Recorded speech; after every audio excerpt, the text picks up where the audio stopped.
la última clase de personalidad. Buenas tardes, Saray. Vamos a ver aquí.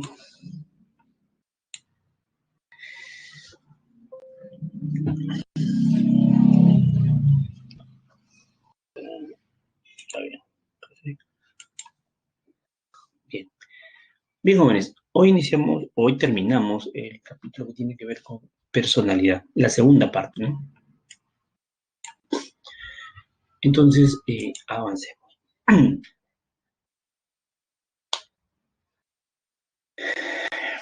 Bien. Bueno, en esta primera diapositiva lo que tratamos de ver es estas diferencias, ¿no? En términos de la actitud del sujeto ante el sufrimiento, ¿no? Que nos va introduciendo a lo que sería, pues, la teoría humanista, ¿no? Sobre la personalidad. Bien, vamos a pasar a esto así nomás rápidamente.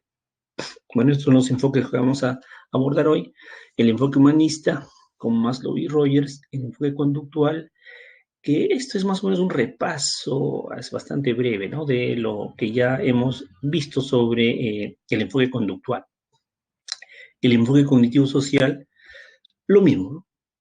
En la segunda parte tenemos que ver el desajuste de personalidad, estrés y resiliencia, trastorno de personalidad y rasgos de la personalidad madura. Ese vendría a ser lo que vamos a tratar, ¿no?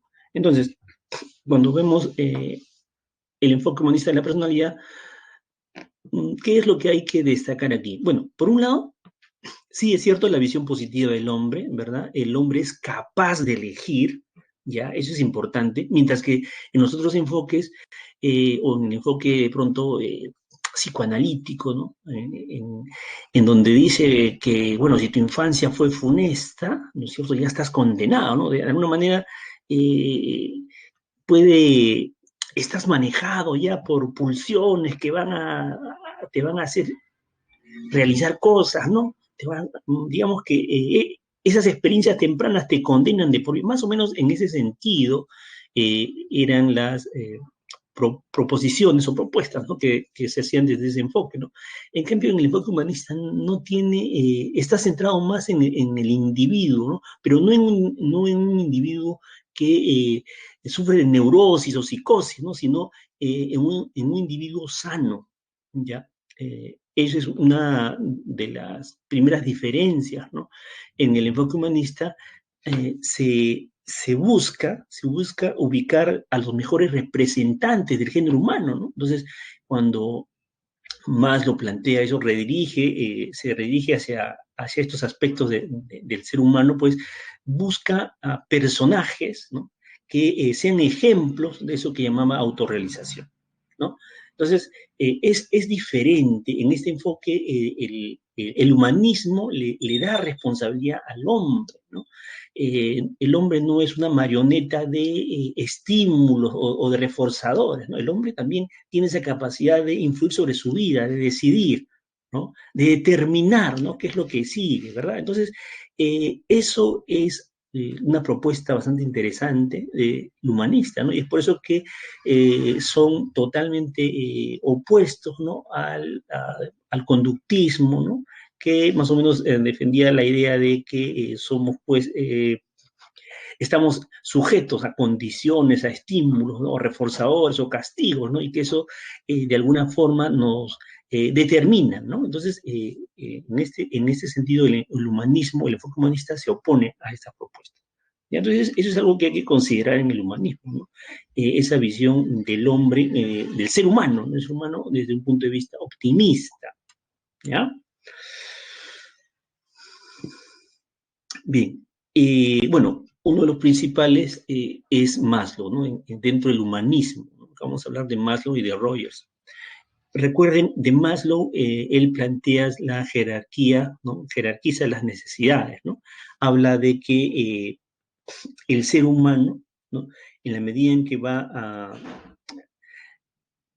satisfaciendo estas necesidades en un orden establecido, va a ir avanzando hacia su autorrealización, ¿no? Esa es la idea de Maslow, ¿no? Todos nacemos con estas necesidades, ya todos tenemos como estas necesidades, en eso hay cierta carga, ¿no? Genética, ¿ya? Y entonces, a medida que vamos creciendo, de pronto, estas otras necesidades se van a ir expresando, ¿no? De pronto, en la infancia, quizá estas, las fisiológicas, ¿no? Van a dominar. El bebé, todo lo que busca será, pues, saciar su hambre, su sed y demás, ¿no? ¿Está bien?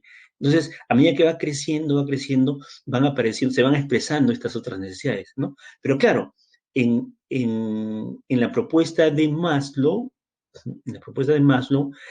hay necesidades que tienen mayor poder, ¿no? Mayor fuerza, ¿no? ¿Ya? Y esa fuerza, a medida que va subiendo en esta pirámide, va disminuyendo. Entonces, del grafiquito podemos decir, ¿no? Alguien, ¿no? Que tiene necesidades, por ejemplo, alguien tiene hambre, ¿no es cierto? Alguien tiene hambre, ¿no? Esa necesidad es mayor, ¿no? Es mayor que aquel que, pues, busca el reconocimiento, ¿no? Entonces, la fuerza que va a tener esta necesidad fisiológica va a ser mayor que aquel que quiere un reconocimiento de repente, ¿no?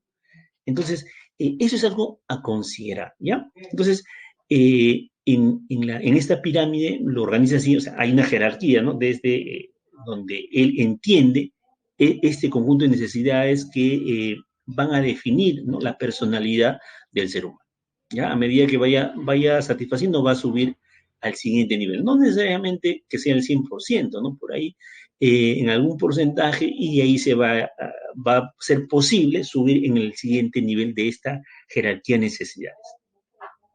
Algo importante aquí es esta propuesta, ¿no? Esa tendencia, ¿no? Tendencia innata, ¿no? ¿De qué? De esta autorrealización. Pero claro, hay algunas condiciones del entorno que en alguna medida van a influir y que estas tendencias innatas no se logren expresar, ¿no? A cabalidad. O que las personas, pues, se queden en alguna medida buscando satisfacer, ¿no? Esas necesidades a las que él llamaba deficitarias, ¿no? De aquí hacia abajo, de aquí hasta abajo, ¿no? Y no esta superior que es la autorrealización. Él decía que pocas personas, ¿no? Pocas personas, en la medida en que esta necesidad era la más débil, ¿no? Lograban satisfacer, ¿no? Esta necesidad. ¿Ya? Muy bien. Los problemas proceden de un desajuste en la satisfacción de, ya, bueno, esto es una parte de lo que acontece, ¿no? Cuando algunas condiciones, ¿verdad? Condiciones impiden que se satisfagan las necesidades, ¿no? Bueno, otro humanista que también tiene esa visión positiva, ¿no? Del ser humano viene a ser Carl Rogers. Rogers plantea el autoconcepto, ¿no? Como sobre el cual se va a organizar, ¿verdad? La personalidad. ¿Ya? Entonces, aquí digamos aquí, ¿no? Tú tienes una tendencia innata, ¿verdad? Hacia a desarrollar de pronto, ¿no? Tienes tendencias innatas, ¿está bien? Esas tendencias innatas es parte de tu yo, ¿ya? Eso viene a ser tú. ¿Ya? Esas tendencias innatas muchas veces, por cuestiones ambientales, se van desviando del ser, ¿no? La persona se va desviando de su yo real, ¿no? De su yo, y va adoptando conductas que lo van alejando de ese ser, de lo que la persona en esencia es, ¿no? Entonces dice, ¿no? En la medida en que esto siga, esta persona no va a ser feliz, ¿no? No se va a poder realizar plenamente, no va a poder funcionar de forma congruente, dice, ¿no? Esa es la idea de Rogers, ¿no? En la medida en que dice, ¿no? Nosotros, el hombre es bueno, tiene una serie de talentos, ¿no? De tendencias innatas, ¿está bien? Pero resulta que en la sociedad, ¿no? Muchas de esas tendencias innatas son de pronto frustradas, son restringidas, ¿no? Y más bien a la persona, o sea, a la persona no se le quiere por lo que es, sino de pronto por aquello que hace, ¿no? En la medida en que aquello que hace es lo que otros quieren, pero no él va a irse alejándose de ese yo real, ¿no? Entonces, esa es una propuesta interesante que va a explicar luego, ¿no? Por qué algunas personas luego, a pesar de haber, se supone, ¿no? Conseguido todo aquello que se propusieron y demás, no son felices, ¿sí? Entonces, en ese sentido, Rogers planteaba el conocerse uno mismo, ¿no?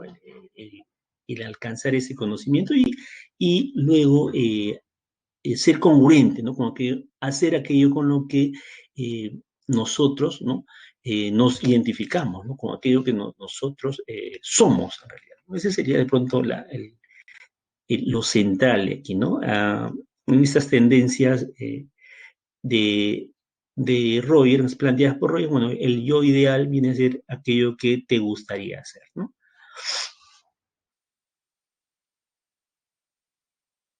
Dios. Bueno, tenemos otros enfoques de la personalidad. Vamos a ver aquí en el conductista, ¿no? En el conductista, tu personalidad se va a ir formando por esa historia, dice acá, historia de reforzamiento, ¿no? Entonces, ¿qué va a ocurrir? Tu comportamiento, ¿no? Por esas consecuencias, pues, ¿no? ¿No? De tu conducta operante, ¿no? Si lo ponemos en términos de Skinner, ¿no? Entonces, las cosas que vas haciendo, ¿no? Tienen un impacto en ti, ¿no? ¿Verdad? Hay una consecuencia de ese ambiente sobre ti, ¿cierto? Entonces, ese conjunto de consecuencias, ya, o de pronto premios, van a ir configurando un patrón que se hace estable, ¿no? Una forma de comportamiento estable, ¿no? Y entonces, en esa historia de reforzamiento es cómo se va a ir configurando tu personalidad, ¿no? Eso es el planteamiento conductista, ¿ya? Claro, muy ligado al aprendizaje. Recuerden que el conductismo no desconocía, ¿no? Por ejemplo, las motivaciones, elementos, pues, que esos constructos que no se, a consideración del conductismo no se podían ver, ¿verdad? Entonces, en ese sentido, la personalidad se podría entender, ¿no? Como ese patrón, ¿no? Comportamental, ese repertorio de conductas característico de una persona que se adquiere como consecuencia, ¿no? De su experiencia en el medio, ¿no? Del conjunto de reforzadores o castigos, ¿no? Que se le han administrado y que han hecho que ciertas conductas se refuercen o de pronto otras se extingan, ¿no? En ese sentido iría este planteamiento conductista. Y en el cognitivo social, esta personalidad se va a modelar, ¿no? Como consecuencia de ese aprendizaje social, ¿no? Hay personas significativas en tu entorno, ¿verdad? En tu entorno social, ¿no? En la familia, ¿no? Que son significativos para ti, ¿no? Y tú a esas personas significativas le vas a prestar la mayor atención, la observación, atención. ¿Recuerdas? En, cuando se habló sobre el enfoque cognitivo social, el aprendizaje, ¿no? Entonces, esas figuras modelo que probablemente no pueden haber sido tus padres, tus hermanos, vas a ir de aquello que vas observando, en esas personas significativas vas a ir incorporando, pues vas a ir aprendiendo, vas a ir luego reproduciendo esas formas comportamentales, ¿no? Ya, entonces, en esa reproducción tendremos la imitación, pues, ¿verdad? En esa reproducción de ese patrón, ¿no? De ese modelo, tendremos la imitación, pues, ¿no? Y así se va a ir configurando tu personalidad. ¿Ya? Ese es el esquema cognitivo-social de Bandura, pues, ¿no? Tenemos, a ver. Bien, acá tenemos el desajuste de la personalidad. O sea, cuando se habla de desajuste y de qué manera estos desajustes pueden luego conducir, ¿no? A un trastorno de la personalidad. Eso quizá podamos ahora tener mayor claridad al respecto, ¿no? Empezamos con el estrés, ¿no? ¿Qué vendría a ser el estrés? Bueno, ese es un planteamiento, un concepto que Hans Selye, ¿no? Lo define como respuestas inespecíficas, ¿no? A situaciones que sobrepasan los recursos, ¿no? Más o menos en ese sentido está lo que plantea Selye, ¿no? Vamos a ver, pero, que el estrés, ¿no? El estrés por sí mismo no necesariamente es malo, ¿no? Entonces se van a distinguir dos tipos de estrés, ¿ya? Por un lado está el estrés que incrementa tu productividad, ¿no? O que y te impulsa, ¿no? Te impulsa a dar lo mejor de ti, ¿ya? A esforzarte, ¿ya? ¿Te imaginas si es que no existiera este estrés, pues probablemente tú no te esforzarías lo suficiente, ¿no? Y entonces sin ese esfuerzo suficiente no habría un progreso, o sea, en tu aprendizaje, en tu desempeño, etcétera, ¿no? Entonces, hay un estrés positivo, ¿ya? Vamos a distinguir un estrés positivo que en la medida en que va a incrementar, ¿no? Va a incrementar tu esfuerzo, ¿no? Puede estar favoreciendo tu rendimiento también, ¿ya? Entonces, ese es un estrés positivo que se le denomina eustrés, ¿ya? Entonces, ¿cuándo el estrés será favorable, será positivo? Cuando te permita, ¿no? Esforzarte, dar lo mejor de ti, ¿cierto? Resolver o afrontar problemas, pues, de manera eficaz, quizás, ¿no? ¿Está bien? Entonces, en la medida que te genera luego una sensación también de bienestar, pues, ¿no? En ese sentido, puede ser llamado eustrés, un estrés positivo, ¿ya? Cuando, por ejemplo, ¿no? Eh, eh, una situación puede transformarse o puede ser percibida como un reto, ¿no? Un reto, algo, una dificultad a superar. En ese sentido, esa tensión será eustrés, ¿no? Pero cuando por el contrario, esa situación es vista más bien como una amenaza, ¿no? Como una situación que sobrepasa todos tus recursos, ¿no? Y que te limita, ¿ya? Y que, bueno, bloquea o impide de pronto un aprendizaje eficaz, entonces vamos a considerar que estás ante un tipo de estrés negativo, ¿no? Que se denomina distrés. ¿Ya? Entonces, ¿cómo diferencias? Bueno, vas a diferenciarlo en términos o vas a tener que identificarlos como diferente en la medida en que estas situaciones, ¿no? Sean favorables, o sea, saquen lo mejor del individuo, se conviertan o sean percibidas como un reto, ¿no? Que le haga esforzar, ¿no? Que de pronto le haga desarrollar otras habilidades, ¿no? ¿Ya? En ese sentido, será un estrés favorable. ¿Ya?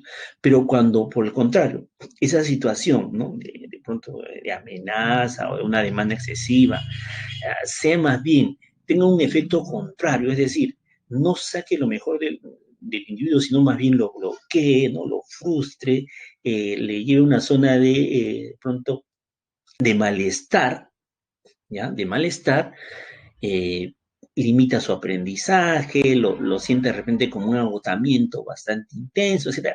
En ese sentido, cuando ya se evidencian esas características, diríamos que estamos ante un distrés, ¿no? ¿Ya? O un estrés negativo. Entonces sería la idea de cómo diferenciamos tanto el estrés como el distrés. Ahora, ojo, recuerda, recuerda que mucho tiene que ver aquí el individuo, ¿ya? Entonces, tú puedes, o podemos estar, dos individuos pueden estar ante una misma situación.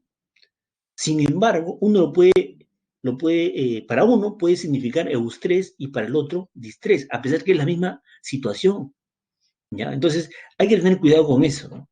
En términos de un problema, te pueden lanzar de repente dos sujetos en una misma situación, sin embargo, para los dos sujetos no es lo mismo, no están interpretando de la misma manera, o no desencadenan, no tienen el mismo efecto en los individuos. Para algunos, en cambio, los puede animar, se ve más enérgico, se está esforzando más, ¿verdad? Y para otro, en cambio, está con temores, se pone a temblar, le empieza a doler la cabeza, ya. Una misma situación, una situación de examen, ¿no? El último examen se viene. Muy bien, para unos están de repente con algo más activados, están con cierta expectativa, ya quieren que sea, se le ve con una sonrisa en el rostro, ¿no? Está bien, pero para otros, en cambio, puede significar una experiencia totalmente incierta, ¿no? Que lo sobrepasa y no quisiera que se dé, y se ponen de repente, les viene un malestar, ¿no? De repente ya dolores de cabeza, ya no pueden dormir, sienten que en la clase ya no están captando, ¿no? Entonces, ya, ahí tenemos una misma situación, ¿no? Pero tenemos de pronto dos tipos de estrés, ¿no? Por un lado, tenemos un estrés favorable, positivo, y en el otro lado tendremos uno negativo, ¿no? Que sería el distrés. ¿Ya? Entonces, esas consideraciones, por favor, tenganlas presentes al momento en que lean, ¿no? Lean un enunciado, un problema de eco.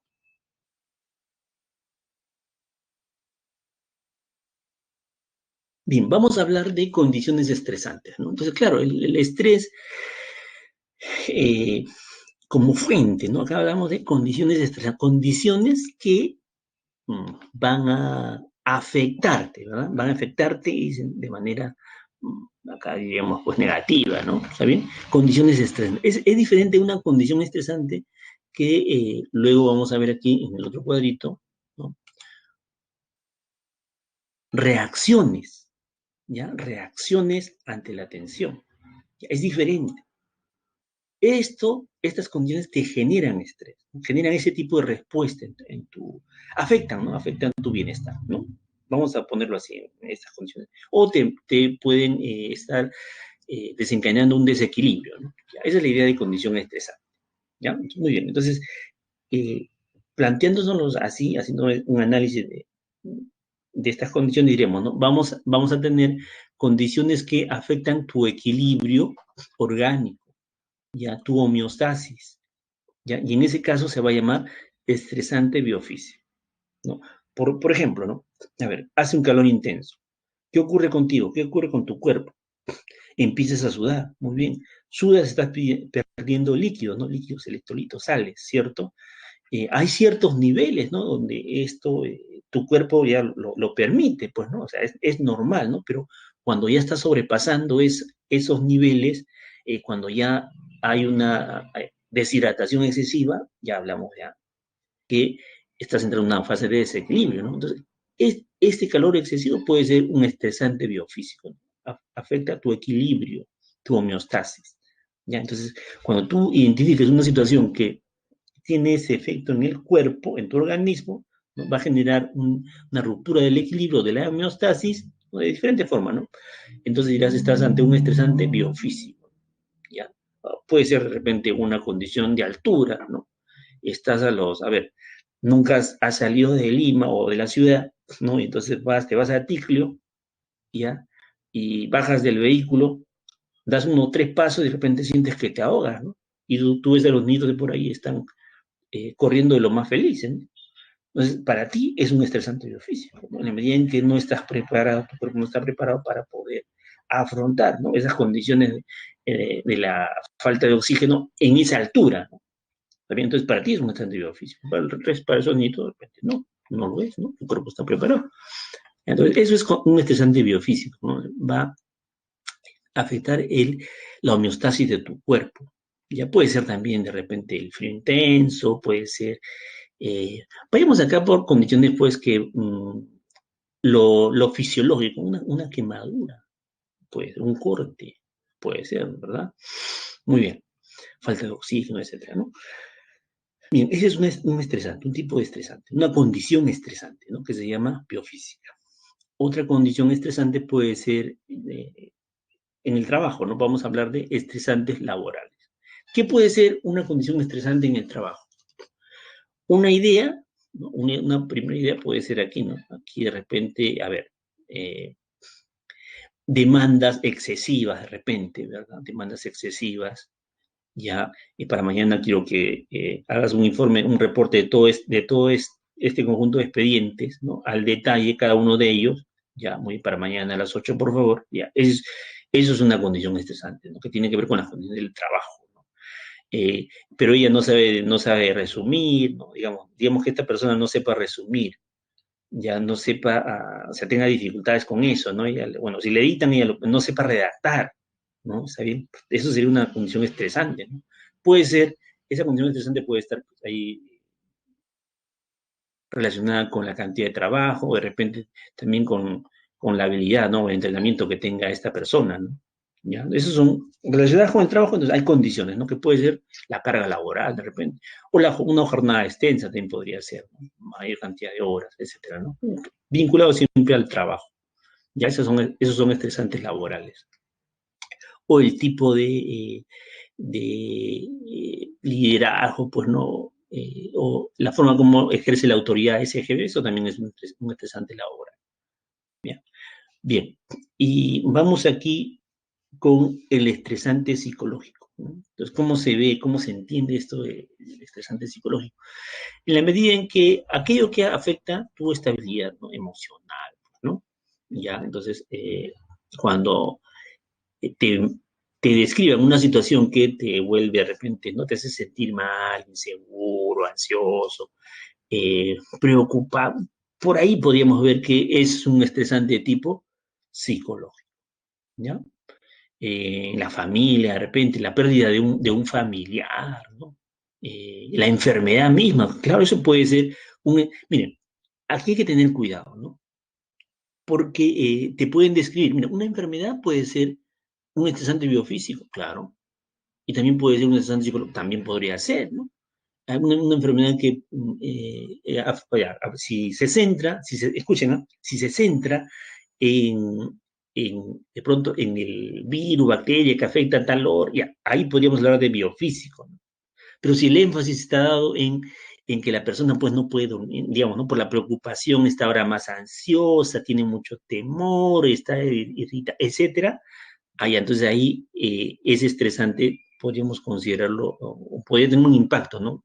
Como algo psicológico, un estresante psicológico. La noticia misma puede ser un estresante psicológico, ¿ya? O sea, ahí por ahí sí hay que prestarle atención a cómo, qué es lo que me están describiendo y qué es lo que me están pidiendo. Ojo, acá te pueden describir de repente condiciones estresantes, ¿no? Y por ahí relatarte alguna respuesta, ¿no? ¿Ya? Una reacción, ¿verdad? ¿Está bien? Entonces te pueden preguntar luego por la reacción y no te están preguntando por la condición estresante. Entonces, hay que tener cuidado también con eso. Ya hay que leer, ¿no? Calmadamente, subrayar aquello que estoy identificando como una condición estresante, ¿no? Y tener claro que es una condición estresante y luego ver, pues, marcar, ¿no? En la pregunta, ¿ya? Bien, bien, vimos las condiciones estresantes, ¿cierto? Aquello que desencadena, ¿no? Que esas condiciones estresantes generan estas reacciones ante la tensión, ¿ya? Aquí tenemos, en la anterior tenemos, ¿no? Estresante psicológico, aquello que va a afectar que tu equilibrio emocional, ¿ya? Afectivo, ¿ya? Eso es un estresante psicológico. Muy bien. Veamos las respuestas ante la tensión, las reacciones, ¿no? En la dimensión cognitiva podríamos ver, ¿no? ¿Qué cosa ocurre cuando es excesivo? Cuando es excesivo, claro, afecta. ¿Afecta qué cosa? El aprendizaje, ¿no? Puede generarte de repente olvidos, ya confusiones, ¿no? Por estar, te dicen, ¿no? Ya faltan, jóvenes, marquen por favor todo, ya faltan 3 minutos o 2 minutos, ¿no? Y tú no has marcado mucho en ese momento, ya mm, eh, te puedes bloquear, ya estabas en una pregunta y lo tenías claro y en ese momento te dicen y te bloqueaste, ¿no? Te olvidaste de la clave, ya lo tenías, pero ya no puedes resolverlo, ¿no? Entonces, eso es algo cognitivo, ¿no? ¿Ya? En ese nivel está afectando, ¿ya? Estás tan emocionado, ¿no? Que de conocer a una persona, ¿no? Y te dice, hola, ¿qué tal? ¿Y cómo te llamas? Y entonces no tienes a decirle tu nombre, ¿no? Está bien, te bloquea, ¿ya? Eso puede pasar, una reacción cognitiva, ¿ya? Muy bien. Eh, Otra reacción sería la conductual, ¿ya? La conductual. Aquí se supone, ¿no? A ver, ¿cómo manejan? Vamos a ponerlo así en términos de respuestas, ¿no? La atención, ¿cómo manejan las personas la atención? Entonces, acá veríamos su conducta. O sea, piensen las conductas. A ver, algunas personas ante la atención, ¿qué hacen? Bueno, algunas personas de repente pueden empezar a comer más, ¿ya? Podría conducirles a desarrollar un trastorno en la conducta alimentaria, de repente, ¿no? ¿Sí? Entonces, o de repente, bueno, no es algo que coman, sino algo que beben, ya que tiene gran cantidad de contenido alcohólico, puede ser también, ¿no? Puede empujarlo de repente a probar otras sustancias que lo van a tranquilizar. Toma esto, ¿no? Prueba esto te va a tranquilizar, ¿verdad? Entonces puede iniciar un patrón, un comportamiento, hablamos acá de conductas, ¿no es cierto? Que le podrían de repente incursionar en una adicción, ¿no? Entonces, a eso se refiere estas reacciones conductuales, ¿no? Aquello que observa, lo observable, la conducta, recuerda, la conducta es lo observable, ¿no? Que se dan, ¿no? Como consecuencia para poder, ¿no? Aminorar de repente la tensión. Entonces, esa es una respuesta conductual, ¿ya? Esa es una reacción. de tipo conductual, aquello que se ve, ¿no? Puede ser de repente, a ver, ¿quién podría dar un ejemplito, a ver, de esto conductual? Cómo la gente que está estresada, a ver, conductualmente reacciona. ¿Qué hace? Ya, esas son las cosas que podría de repente identificar. A ver, ¿quién podría escribir un ejemplito, una reacción conductual ante la tensión? Para ver si estamos diferenciando.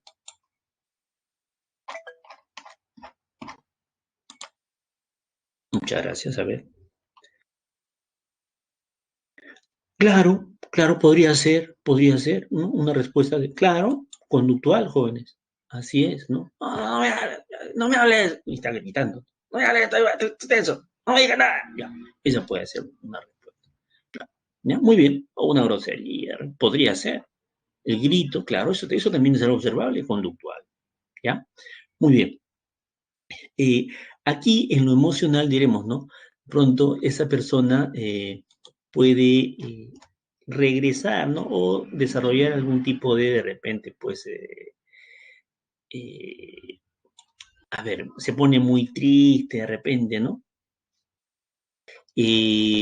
Puede caer en la depresión, ¿no? ¿Está bien?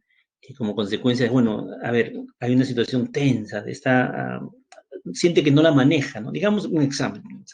No he estudiado lo suficiente, ¿no? No he estudiado lo suficiente, ya me estoy olvidando de todo, ya cognitivo. Pero, a ver, emocionalmente esa persona empieza a pensar que no le va a ir bien el examen seguro, se pone muy triste, ya no quiere salir no quiere leer nada, no quiere, ya, por ahí, ¿no? En términos acá hablamos de la tristeza como una expresión, ¿no? La vemos triste, sin ganas de hacer, ya eso sería más emocional, ¿ya? De tipo emocional. Pero también puede ser físico, ¿no?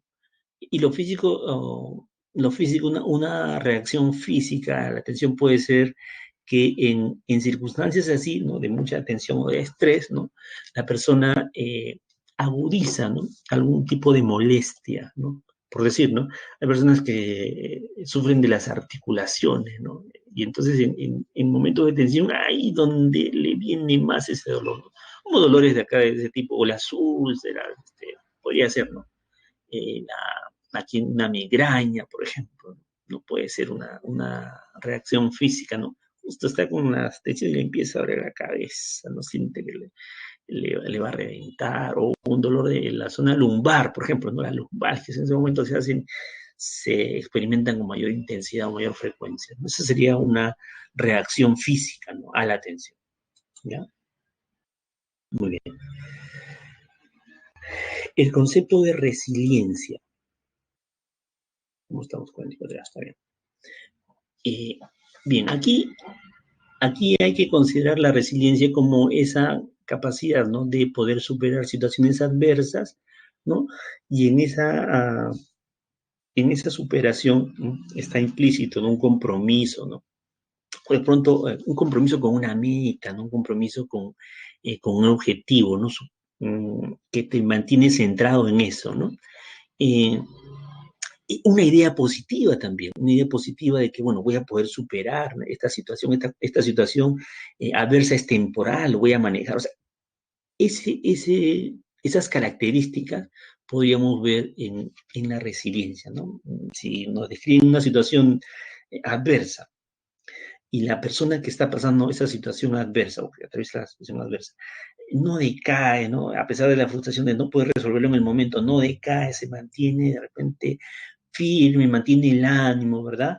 Y sigue intentando superar la situación, ¿verdad? Entonces, podremos decir de esa persona que tiene resiliencia, ¿no? Que es resiliente, ¿no? ¿Ya? Entonces, eso es importante, ¿no? Diferenciar. Ahora, eh, si pensamos en términos de formas de pensar, también podríamos ver ahí, ¿no? En la resiliencia, esta persona, la persona resiliente, ve el futuro o de forma optimista, ¿no? Cree que de todas maneras va a poder superar esta adversidad, esta situación. Confía en sí mismo, ¿no? Confía en sus capacidades, de pronto, ¿no? O confía en la posibilidad de que lo va a revertir, eso también, ¿no? no siempre por él, pero confía, tiene esa creencia. Entonces, cuando veamos estas características que nos la van a describir, podríamos estar pensando en este concepto que se llama resiliencia, ¿no? Aquí la figura ilustra de este señor Nick Vujicic, ¿no? Es un conferencista, ¿no? Que bueno, miren, esas son sus discapacidades, ¿no? Ahí tiene bastante, bueno, acá tiene discapacidades físicas, ¿no? Sin embargo, eso no ha impedido que él pueda, ¿no?, constituir una familia o tener de pronto satisfacer sus necesidades, ¿no?, más apremiantes, ¿no?, y alcanzar cierto nivel de desarrollo, pues, ¿no? Entonces, en él, es por eso que este señor sería un ejemplo, ¿no?, de resiliente, ¿no? Claro, en el texto me parece que te citando del pianista también podría ser, ¿no?, personaje de una película, ¿no? Muy bien, 47. Vamos a tratar de... Llegamos a esta parte, ¿no? Bastante interesante también, trastornos de personalidad. Bien, lo primero que hay que tener claro es que un trastorno no se diagnostica pues en la infancia, ¿no? Un trastorno de personalidad. Hablamos ahorita de trastornos de personalidad. Ya, entonces, por un lado, si cosas puntuales, ¿no? En un niño no vamos a encontrar un trastorno de personalidad, pues, ¿no? Bien, un niño que hace berrinche tiene trastorno de personalidad, no, un niño está en formación, pues, ¿no? Entonces, cuando se habla de diagnosticar trastorno de personalidad, bueno, básicamente se evalúa esto en términos de un desarrollo, puede ser más o menos largo, ¿no? Puede aparecer de repente en la adolescencia, ¿no? Hay algún patrón comportamental que se aparta, ¿no?, de lo convencional, ¿no?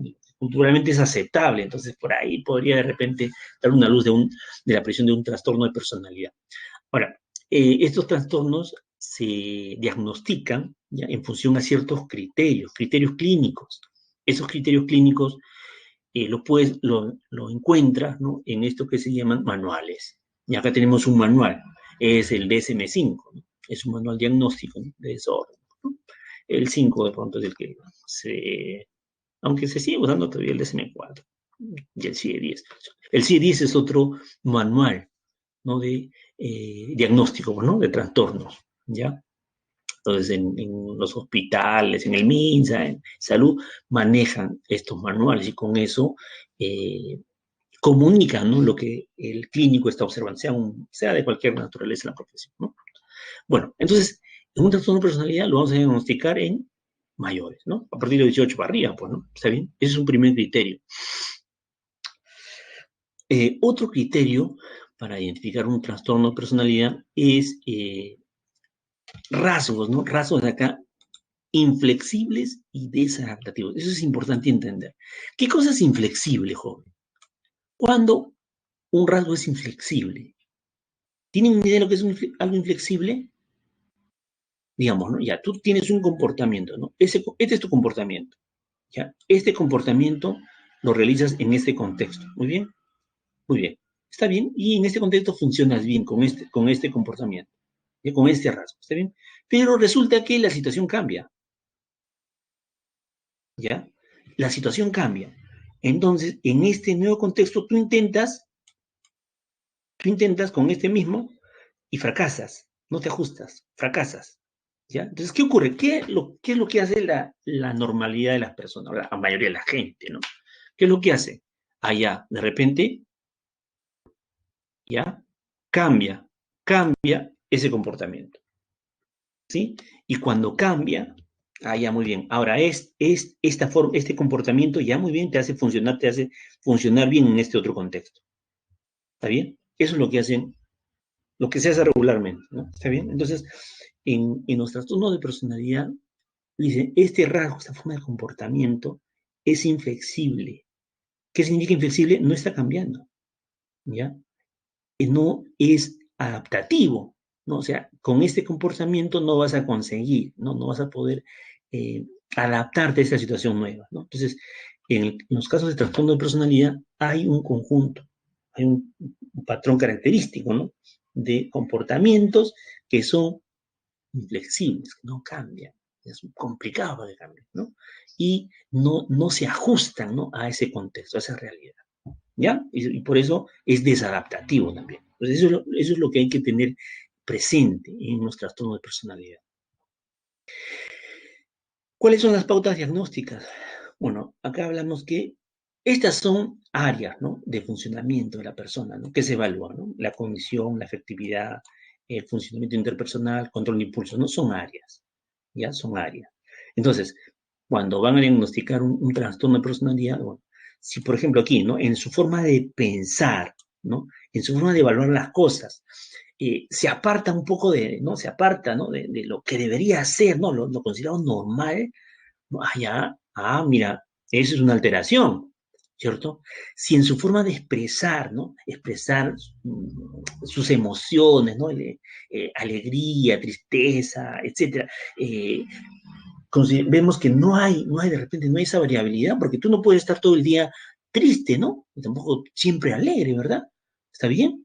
Entonces, se supone que hay una serie de situaciones que nos pueden elevar el ánimo, nos bajan, nos cambian, ¿cierto? Expresamos, somos capaces de expresar. Pero ¿qué pasa con esas personas que no son capaces de, a ver, siempre están así, ah, digamos, ¿no? Están, eh, esa afectividad está muy limitada, ¿no?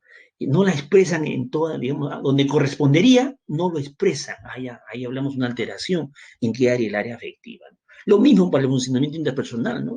Es cómo se relaciona con otras personas, pues, con qué condiciones, con qué características, ¿no? Si está o no está, ¿no?, funcionando bien, ¿no?, en esa relación con otras personas, ¿no? Y también lo que tiene que ver con el control de impulso. Bueno, estas son las dimensiones, o estas son las áreas. Si en estas alcanzamos a identificar que hay una alteración más o menos permanente, ¿no? En dos ya hay un trastorno, puede ser, ¿no?, relacionado con un trastorno de la personalidad, ¿ya? En estas dimensiones hay una desviación significativa de la cultura del individuo, o sea, no es lo esperado, ¿no?, para el contexto sociocultural, ¿no?, ese tipo de comportamiento o este funcionamiento. Entonces, por ahí, eso nos está dando una idea, ¿no?, un criterio para, ¿no?, definir por ahí un trastorno de personalidad, ¿ya?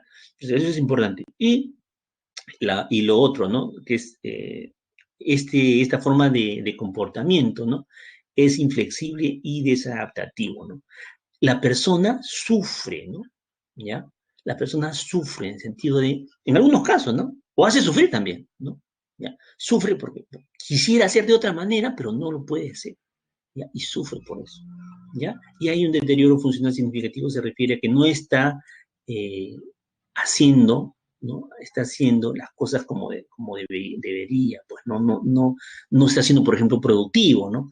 Ya no es capaz de hacer las cosas de repente. Si tenía un trabajo, de repente no lo puede conservar mucho tiempo por este conjunto de características, ¿ya? Entonces, eso es, espero hayan podido captar lo que define un trastorno de personalidad, ¿no? Ahora, en los problemas probablemente no te van a dar todos no te darán algunas ideitas, y con esa ideita tú debes tratar de asociar con un trastorno de personalidad, ¿no?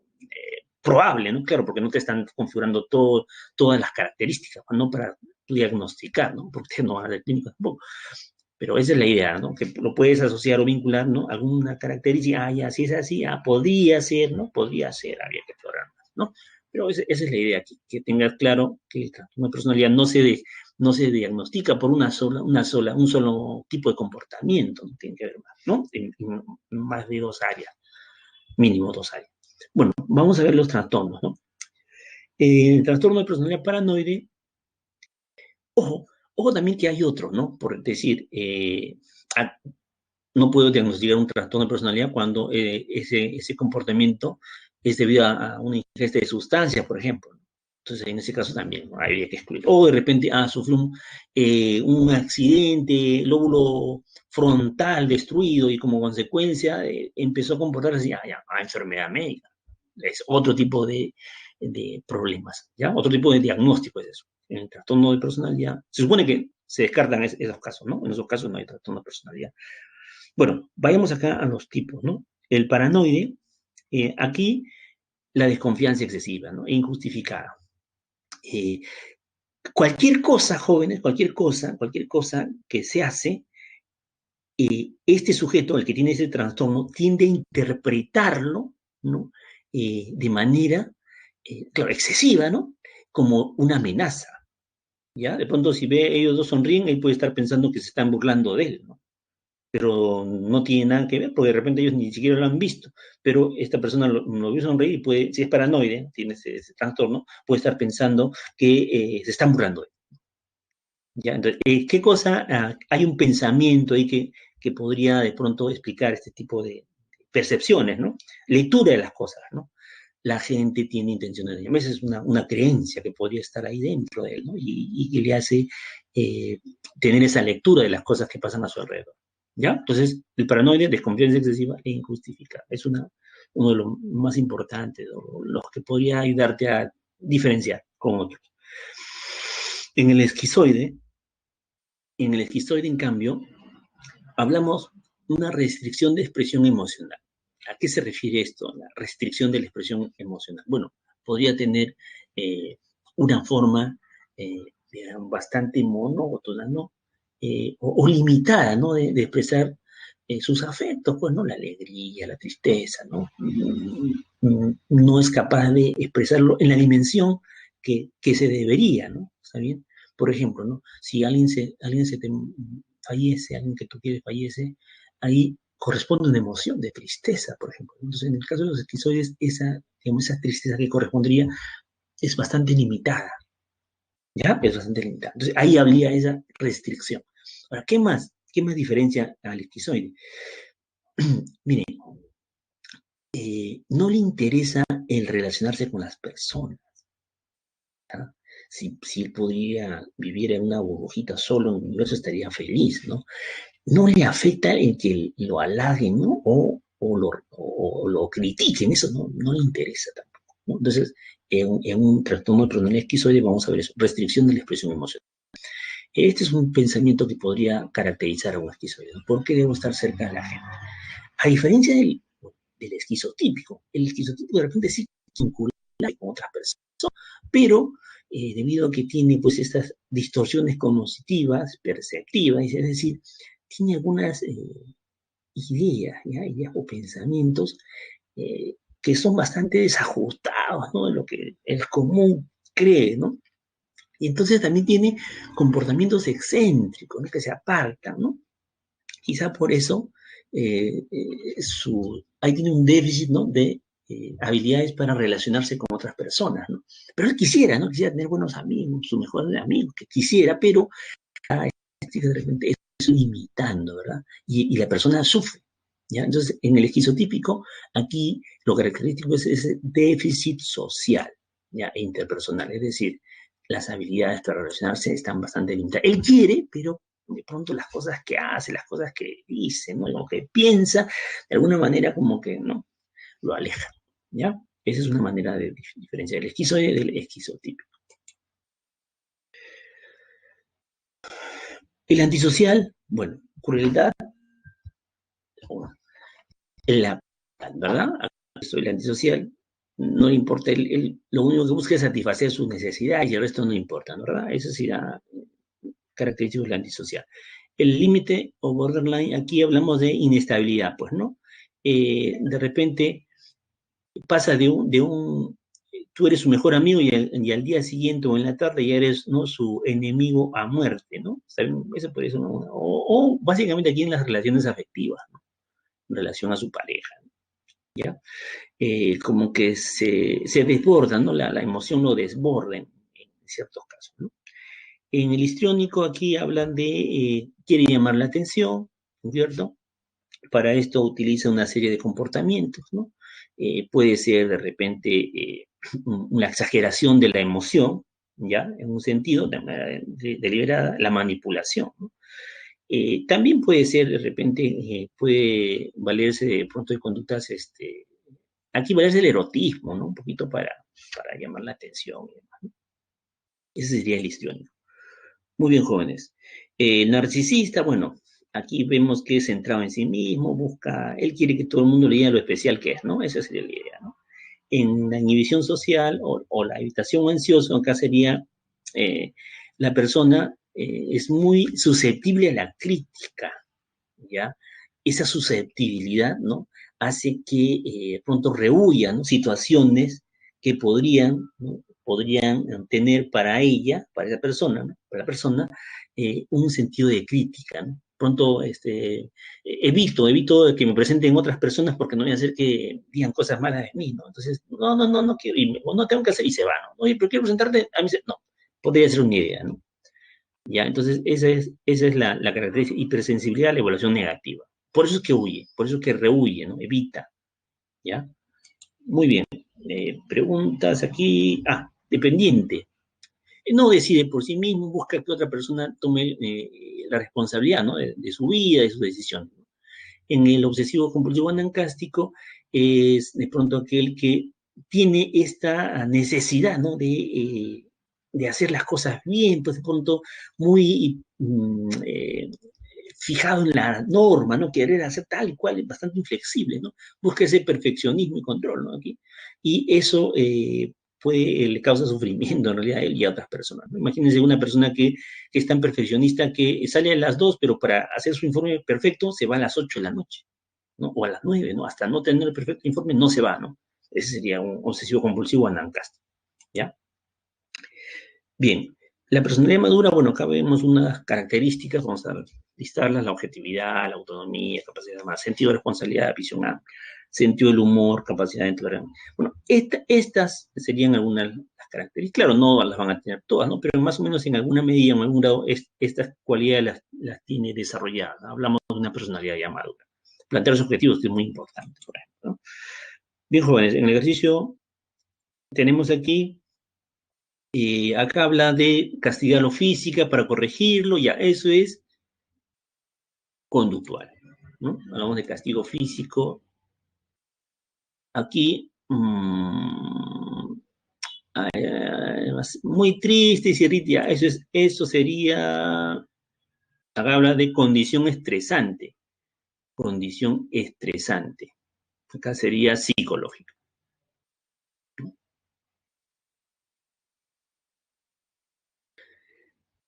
Distante, indiferente, ya.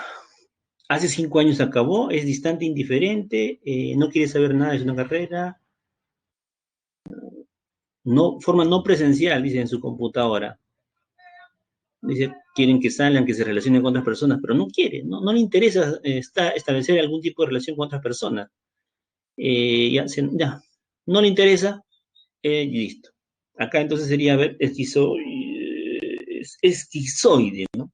Esquizoide. Esquizotipo sería si sí quisiera, pero de pronto por una serie de conductas que tiene, no lo logra, ¿no? Bien, jóvenes. Muchísimas gracias. Espero, pues, contribuyen algo con su conocimiento. Bueno, los mejores éxitos para ustedes. ¿Ya? Muchísimas gracias por su atención. Espero que sigan poniendo el empeño en sus estudios. Y no se limiten, pues, ¿no? Nunca se limiten porque de pronto hay cosas que no salgan bien, ¿no? Siempre hay que seguir, esperar que las cosas salgan mejor, ¿no? Espero que la resiliencia aflore en ustedes y puedan conseguir